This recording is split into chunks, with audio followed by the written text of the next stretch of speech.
Praise the lord. క్రీస్తునందు ప్రియమైనటువంటి దేవుని బిడ్డలారా, మన ప్రభువును రక్షకుడైన యేసు క్రీస్తు నామములో మీకందరికీ వందనాలు తెలియజేస్తున్నాను. దేవుడు మిమ్మల్ని దీవించి ఆశీర్వదించునుగాక. ఆమేన్.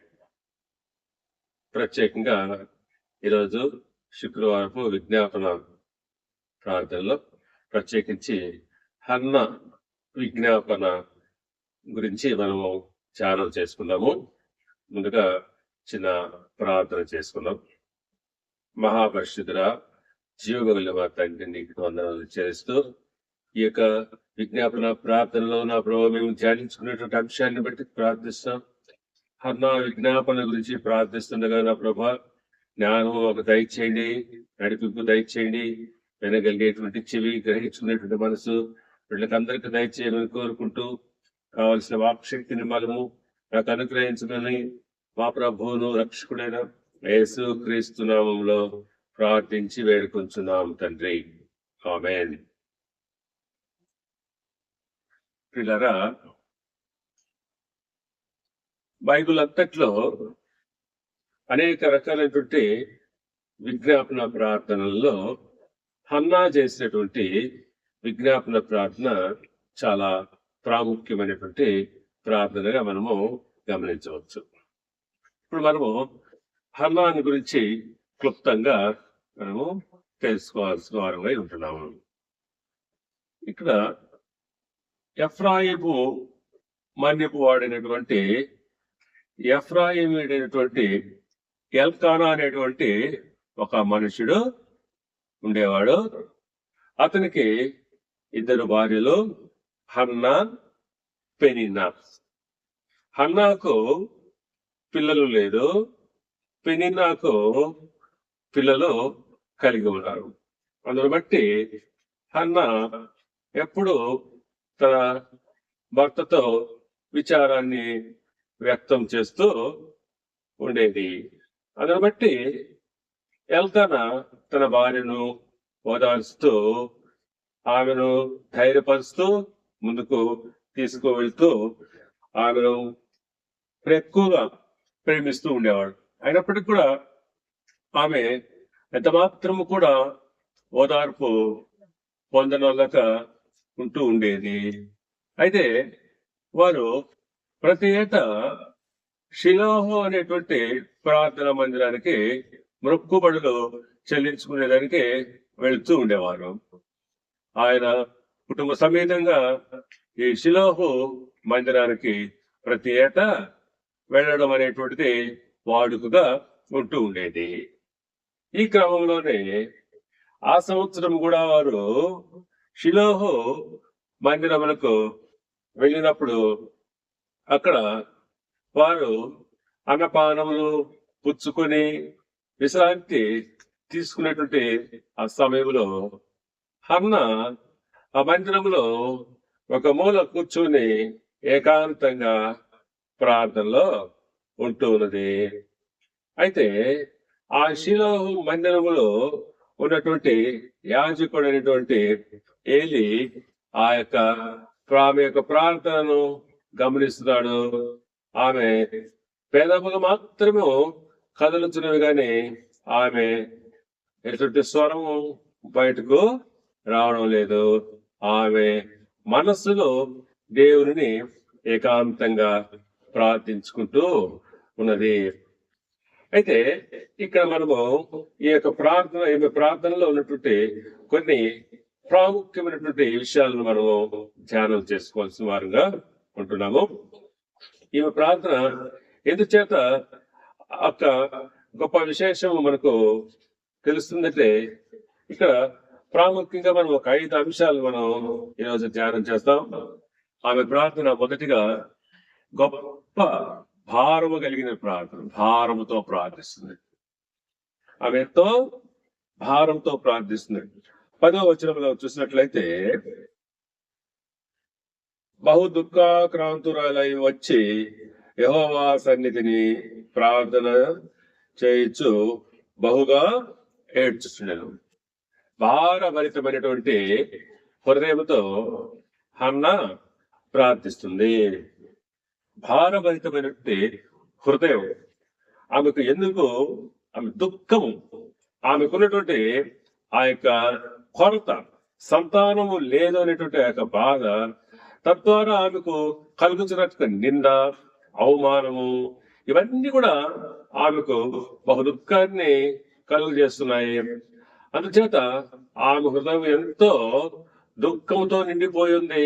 దుఃఖాక్రాంతురాలై ఆమె ఏడ్చుచు భారభరితమైనటువంటి హృదయంతో ప్రార్థిస్తూ ఉంది. గమనించండి ప్రియులారా, దుఃఖము అనేటువంటిది ఆమె యొక్క హృదయాన్ని ప్రార్థనలోకి పురిగొల్పింది. ఎప్పుడైతే మనం దుఃఖం అనేటువంటి మన హృదయంలో కలుగుతుందో అప్పుడు ప్రార్థన అనేటువంటిది మనము చేయాలనేటువంటి ఆశ కలుగుతుంది. ఆ ప్రార్థనకు ప్రధాన కారణము ఆమెలో ఉన్నటువంటి దుఃఖమే. గమనించండి, హిజ్కియాకు మరణకరమైనటువంటి రోగము సంభవించినప్పుడు అతడు ఎంతగానో దుఃఖపడ్డాడు. అతనికి ప్రవక్త వచ్చి చెప్పినప్పుడు, నీవు మరణం అవుదు కనుక నీ ఇల్లు చక్క పెట్టుకొని, ఎప్పుడైతే ప్రవక్త ద్వారా అతనికి వర్తమానం వచ్చిందో వెంటనే అతడు ఎంతగానో వేదన పడ్డాడు, దుఃఖించాడు, హృదయం బ్రద్దలైంది. ఆ వేదనతో, ఆ దుఃఖంతో అతడు బహుగా ప్రలాపించాడు. అతని ముఖము కూడా మనుషుల వైపు చూపెట్టుకోలేక అతని ముఖాన్ని గోడ వైపు తిప్పుకొని అతడు దేవునితో మాట్లాడుతూ ప్రార్థన చేస్తున్నాడు. ఇది అతనిలో ఉన్నటువంటి ఆ యొక్క భారం, ఆ యొక్క దుఃఖం అనేటువంటిది ఆ రీతిగా ఆయన్ను ప్రార్థనలోకి నడిపించింది. ఇటువంటి ప్రార్థనలకు తప్పకుండా దేవుడు జవాబు అనుగ్రహిస్తాడు. గమనించండి వీళ్ళారా, ఇశ్రాయేలీలు ఐగుప్తులో వారు ఉన్నప్పుడు చాలా సంతోషంగా అనుభవించారు కొంతకాలము. అయితే ఇక్కడ వారు మళ్ళా యోసేపు గురించి తెలియనటువంటి రాజు ఐగుప్తును పరిపాలించే టైంకి వచ్చినప్పటికీ ఈ ఇశ్రాయేలీలు ఎవరు, వీరు ఏ విధంగా వచ్చారో ఆ రాజుకు తెలియని బట్టి వారికి హింసలు మొదలైనాయి. ఐగుప్తుల వరకు హింసలు మొదలైనాయి. వారికి పెట్టిన ఆ యొక్క వెట్టి చాకి, ఆ హింసలు భయంకరంగా ఉన్నందువల్ల ఆ బాధలకు వారు తట్టుకోలేక వారు ప్రార్థిస్తున్నారు. నిర్గమకాండము 2వ అధ్యాయము 23, 24 వచనాలు గమనిస్తే, వారు అలాగున అనేక దినములు జరిగిన మీదట ఐగుప్తు రాజు చనిపోయాను. ఇశ్రాయేలీయులు తాము చేయుచున్న వెట్టి పనులను బట్టి నిట్టూర్పులు విడుచుచు మొర పెట్టుచుండగా తమ వెట్టి పనులను బట్టి వారు పెట్టిన మొర దేవుని యొద్దకు చేరను. చూడండి పిల్లలు, వారు ఎంతో వేదనతో వారు వెట్టి పనులను బట్టి వారు దుఃఖపడుతూ వారు ప్రార్థన చేస్తున్నారు. అందును బట్టి వారి ప్రార్థన దేవుని సన్నిధికి చేరింది. ఆ రీతిగానే ఇక్కడ హన్నా చేసినటువంటి ప్రార్థన, ఆమె భారభరితమైనటువంటి హృదయం ఎంతో నిట్టూర్పులు విడుస్తూ ఆమె ప్రార్థిస్తుంది. ఆ ప్రార్థనలో అనేక రకాల నిట్టూర్పులు ఉన్నాయి. ఆ బాధ, వేదన అంతా ఆ ప్రార్థనలో కనిపిస్తుంది. ఆ ప్రార్థన బట్టి దేవుడు ఆమె ప్రార్థన ఆలకించాడు. ఆమె చేసిన ప్రార్థనకు దేవుడు జవాబు కూడా అనుగ్రహించాడు. గమనించండి, రెండవదిగా ఆమె ప్రార్థనలో ఉన్నటువంటి విశేషము తగ్గింపు. గమనించండి, మన ప్రార్థనలో ఉండాల్సినటువంటి తగ్గింపు అనేది చాలా అవసరం. ఆమె అంటుంది, ప్రార్థనలో ఒక చక్కటి మాట ఆమె ఉపయోగించింది. 11వ వచనం చూసినట్లయితే 11వ వచనంలో ఆమె మాట అంటుంది, సైన్యములకు అధిపతి యెహోవా, నీ సేవకురాలనైనా నాకు కలిగి ఉన్న శ్రమను చూచి నీ సేవకురాలనైనా నన్ను మరొక జ్ఞాపకము చేసుకుని నీ సేవకురాలనైనా నాకు మగ పిల్లను దయచేసిన యెడల వాని తల మీదకి క్షౌరపు కత్తి ఎన్నటికీ రానియక వాడు బ్రతుకు దినములన్నిటిలో నేను వారిని యెహోవాకు నీకు అప్పగింతున్నది మొక్కుబడి చేసుకును. ఆమె అంతకు ముందు చెప్పినట్టు ప్రార్థనలో ఆ పై వచనంలో ఆమె నీ సేవకురాలైన నాకు అనే మాట ఉపయోగిస్తుంది.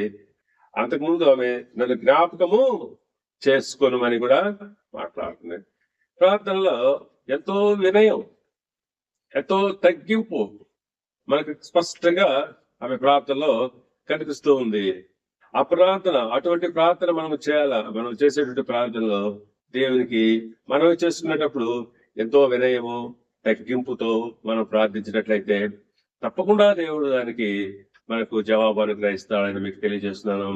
చూడండి, లూకాసు వార్తలో కూడా మనం ఒక ప్రార్థన చూస్తాం. లూకాసు వార్త 18వ అధ్యాయంలో ఇక్కడ సుంకరి ప్రార్థన మనం చూస్తున్నాము.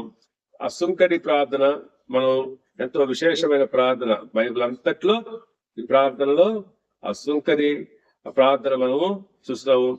ఆ సుంకరి 18వ అధ్యాయంలో, లూకాసు వార్త 18వ అధ్యాయము 13వ వచనం చూసినట్లయితే, సుంకరి దూరముగా నిలుచుండి ఆకాశం వైపు కన్నులెత్తుటకైనను ధైర్యము చాలక రొమ్ము కొట్టుకొనుచు, దేవా పాపినైన నన్ను కరుణించుమని పలికాడు.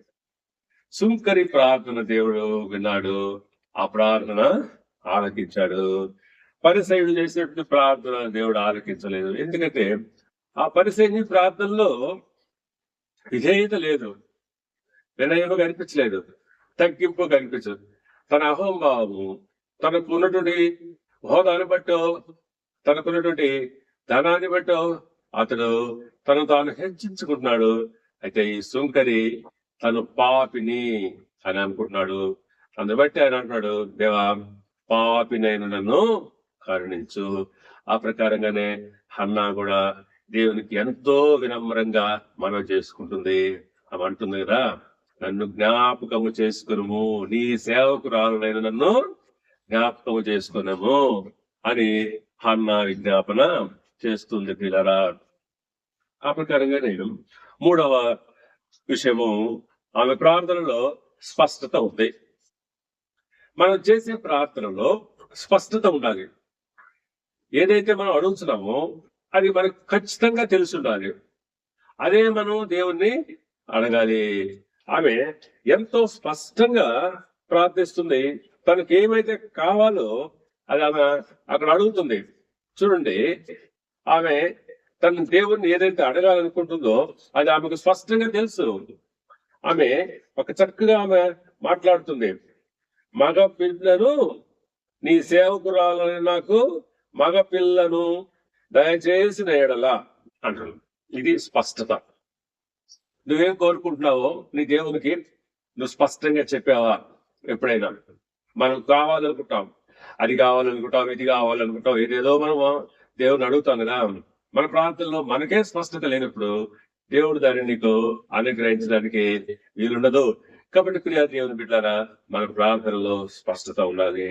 ఈమె ఎంతో స్పష్టంగా తన ప్రార్థన దేవునికి మనవి చేసుకుంటుంది. ఆ ప్రకారంగానే ఆమెకు దేవుడు గాని మగబిడ్డను అనుగ్రహిస్తే ఏమి చేయాలనుకుంటుందో ఆ విషయంలో కూడా దానికి ఒక స్పష్టత ఉంది. దేవుడు నీకు ఏదైనా ఒక వరం ఇవ్వదలుచుకున్నాడు అనుకోండి, అది నువ్వు అడిగావు. అడిగినప్పుడు దాన్ని నువ్వు పొందుకుంటే నువ్వు ఏమి చేస్తావు దాని ద్వారా. దేవుడు నీకు ఇచ్చే కృపా వరాల్లో దేవుడు నీకు అనుగ్రహించినప్పుడు దాన్ని నువ్వు ఎలా వినియోగిస్తావు అనేటువంటి విషయంలో కూడా నీకు ఒక స్పష్టత ఉండాలి. ఇక్కడ హన్న ఎంతో స్పష్టంగా ఆమె తన యొక్క బహుమానాన్ని గురించి ఆమె చక్కగా దేవునితో మనం చేసుకుంటుంది. అయా, నీవు నాకు మగ పిల్లను దయచేసిన ఎడలా వాని తల మీదకు క్షౌరపు కత్తిని ఎన్నటికి రానియక. క్షౌరపు కత్తి అంటే తెలుసుగా, మంగళ కత్తిని ఆ బిడ్డ తల మీద పెట్టకుండా బిడ్డను నేను నీ కోసం ప్రతిష్ఠితునిగా చేస్తాను అని చెప్తుంది. ఎవరికి మంగళ కత్తి రాకుండా ప్రతిష్ఠిత చేస్తారంటే, బైబిల్లో సంసోను విషయంలో దేవదూత వారికి కనబడి మానోహకు అని వారికి కనబచ్చి దేవదూత చెప్పినట్టు ఆ మాట, నీ యొక్క పుట్టబో బిడ్డకు వాడి తల మీదకు ఎన్నటి కూడా క్షౌరపు కత్తిని రానియకుండా వాడు బ్రతుక దినములన్నిట నాకు ప్రతిష్ఠించాలి అనగా నాజీరు అనగా ప్రతిష్ఠితుడుగా ఉంటాడని ఆయన సంసోను గురించి దేవుడు వాగ్దానం చేశాడు. ఆ ప్రకారంగానే ఇప్పుడు హన్న తనకు పుట్టబోయే బిడ్డ గురించి ఆమె ప్రతిష్ఠించుకుంటుంది. నాకు కానీ మగ బిడ్డ గాని పుట్టినట్లయితే ఆ బిడ్డను నేను ఎన్నటికీ వారి తల మీదకు క్షౌరపు కత్తిని రానివ్వకుండా వాడిని నీకు ప్రతిష్ఠితునిగా చేస్తాను కనుక నా జీవి చేస్తాను అని ఆమె చెప్తుంది.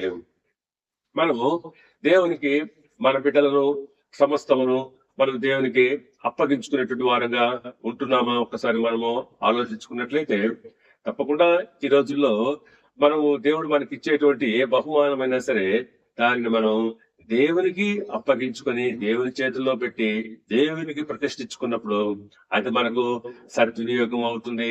తద్వారా మనం ఆశీర్వదించబడతాము. ఆమె సమయంలోని గొప్ప ప్రవక్తను ఇక్కడ ఆమె పొందుకుంది. దేవుని ద్వారా ఆ ప్రవక్తను పొందుకుంది. తర్వాత దేవుడికి ఆ బిడ్డను ప్రతిష్ఠితునిగా చేసింది.